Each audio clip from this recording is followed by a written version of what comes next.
আজকে চলে আসলাম একটা গাড়ির কাছে। দেখেন এখানে কিন্তু এটা কিন্তু মোটরসাইকেল।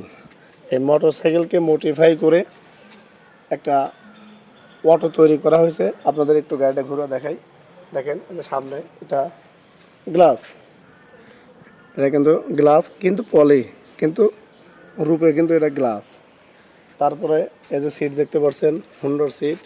এখানে কিন্তু আরেকজন বসতে পারবে, ওর পাশে একজন বসতে পারবে, পিছনেও সিট আছে।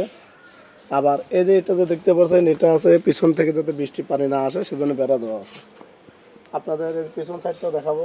দেখেন অনেক সুন্দর কিন্তু এই যে গাড়িটা। এই যে দেখেন এটা সামনে ফেস, কিন্তু আসলে মোটর সাইকেলকে মডিফাই করে কিন্তু এই গাড়িটা বানানো হয়েছে। অনেক সুন্দর। দেখেন ভিতরে ডিজাইনটাও কিন্তু সুন্দর।